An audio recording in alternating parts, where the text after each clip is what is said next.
자, 11차시 공공주택이해와 가치 변화에 대해서 강의를 시작하겠습니다. 자, 강의에 앞서가지고 여러분들의 의견을 좀 물어볼게요. 자, 행복한 것과 화목한 거의 차이점을 아시나요? 비슷하죠? 그런데 완전히 달라요. 뭐가 다르냐?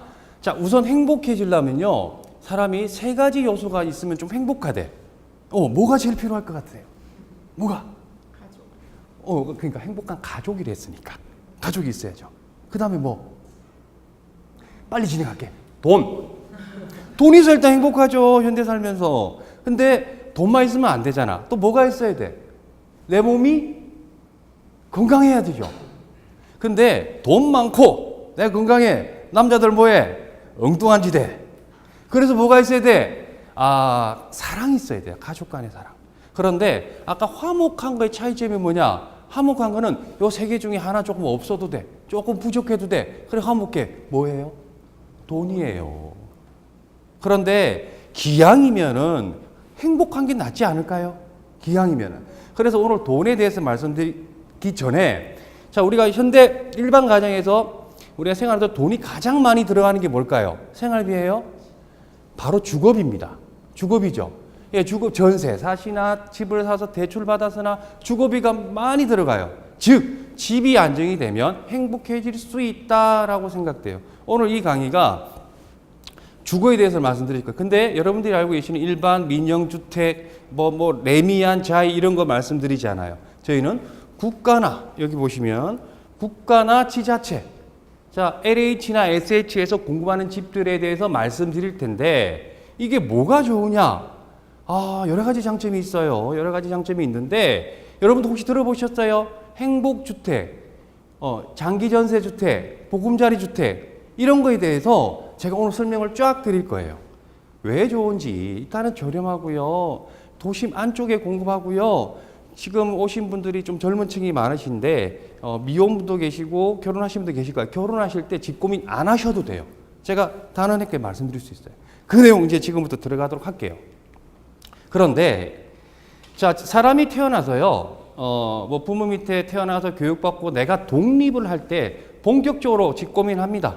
자, 그리고 사람이 집에 대해서 선택할 수 있는 거는 딱 두 가지밖에 없어요. 사거나, 근데 돈이 없어 못 사. 빌려야 돼. 우린 이런 선택밖에 없어요. 그래서, 그래도 내가 조금 돈을 모아서 집을 사야 돼. 집값이 오를 것 같아, 떨어질 것 같아. 고민들 많이 하실 거예요. 그 중에 집값이 오른다는 이유는 규제가 많이 완화됐대. 재건축 40년짜리를 30년 줄이기 때문에 수요가 많아질 거야. 또 하나 요즘 은행 가서 돈 빌리면 이자가 매우 싸죠. 그래서 집값 오를 거야. 그리고 대한민국 국민의 70%가 부동산이에요. 이래서 대한민국 불빛 신화는 계속 오를 거라고 얘기하시는 분이 계시고, 반대로 집값이 떨어질 거야 하는 이유는 뭐냐면 가계부채가 너무 많아요. 1200조예요. 감 안 잡히죠. 1200조. 있었으면 좋겠지. 그리고 또 하나, 베이비붐 세대가 은퇴한대. 돈을 쓰는 사람이. 그리고 소득도 감소한대. 자, 이런 오를 거다, 떨어질 거다, 신의 영역이라고 판단합니다. 하지만 우리는 조금 점쳐볼 수 있어. 요즘 흘러가는 분위기를 보면. 어떤 거? 전셋값.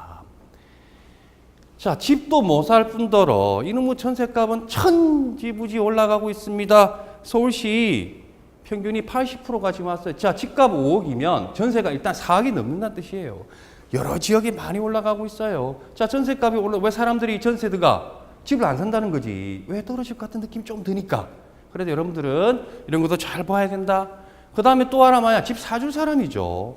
지금 2000년도쯤에서 우리나라 국민의 한 7명 이상이 돈을 벌고 있는 사람, 즉 집을 살 수 있는 사람이란 뜻이죠. 근데 이런 사람이 점차 가면 갈수록 인구의 절반 이후로 줄어들더라. 이런 사람이 없는데 어떻게 집값이 오를 수 있을까? 그래서 수요가 많이 떨어질 거다라고 해요. 근데 다 떨어질까? 그러진 않을 것 같은 생각은 들어요. 자, 집이라는 게요, 아까 두 가지, 사거나 빌리거나 두 가지 있다고 했죠. 그런데 주거적 관점에서 보면 달라요. 자, 전세 살든 집을 살든 일단은 동네가 좋아야지. 마트도 옆에 있어야 되지. 애들 학교 보려면 학교도 옆에 있어야지. 이런 건 다 봐. 전세든 매매든. 근데 매매는 하나 더 봐야지.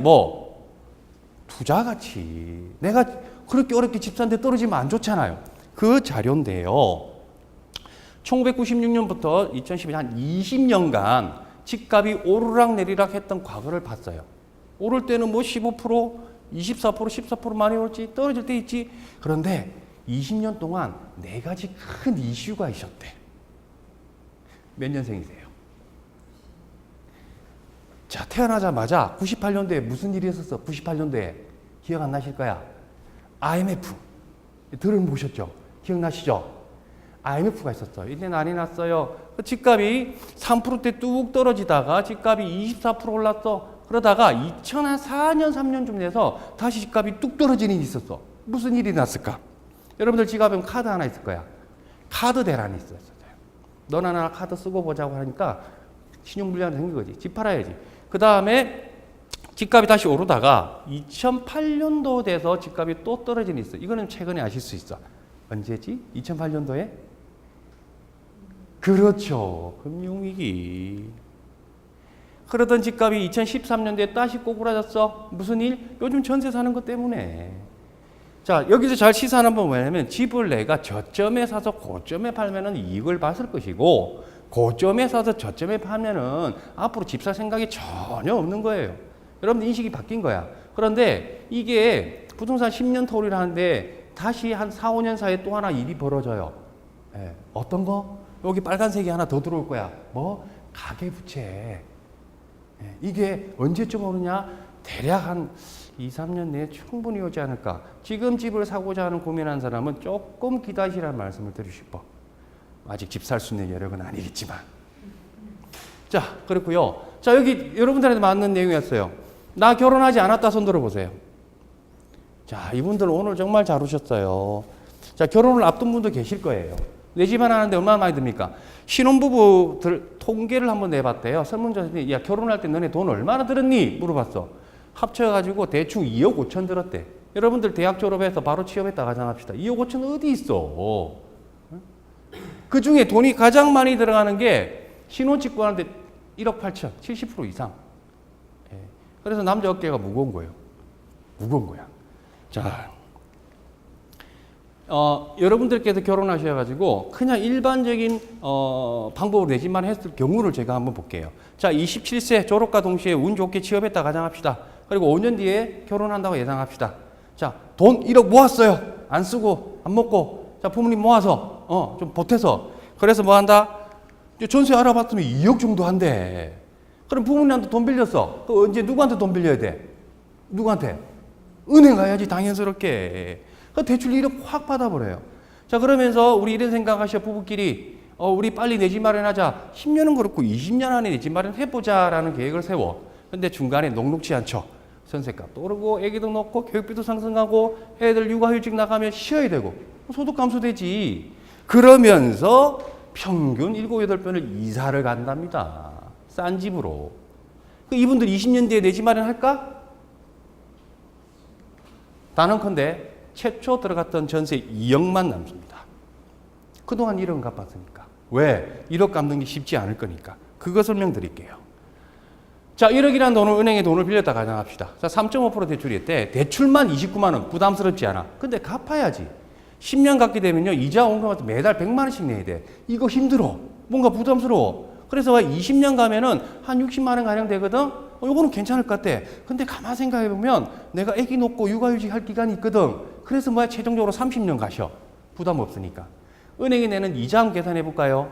1억 빌려서 10년 상환하면 1,800, 20년 상환하면 4천만 원, 30년 상환하면 6천만 원. 1억 빌려서 6천만 원이 은행 이자 내십니다. 이렇게 여러분들 신혼집 시작하십니다. 안 된다라는 거예요.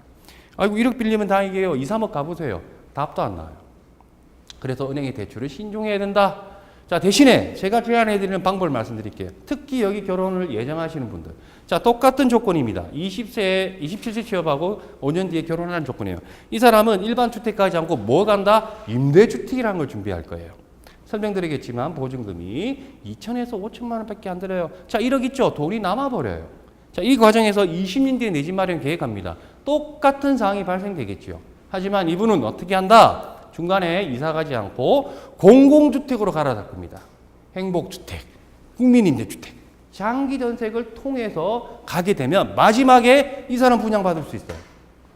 충분히 됩니다. 왜? 일단은 빚내서 시작되지 않고 사는 기간 동안에 거주비가 저렴하기 때문입니다. 그 이유 설명드릴게요. 자, 임대주택 하면 인식이 썩 좋지 않은 건 사실입니다. 하지만 요즘 많이 바뀌었어요. 예. 어떤 것 때문에 자, 행복주택 같은 경우는 대학생, 신혼부부, 젊은 세대가 오기 때문에 주변 상권이 살아. 그래서 좋아해. 그리고 뉴스테이라는 거는 뭐냐면 좀 돈 좀 있는 사람들이야. 중산층. 이런 분들이 오면 또 좋아해. 그래서 인식들이 과거처럼 아우 절대 싫어. 아니라는 거죠.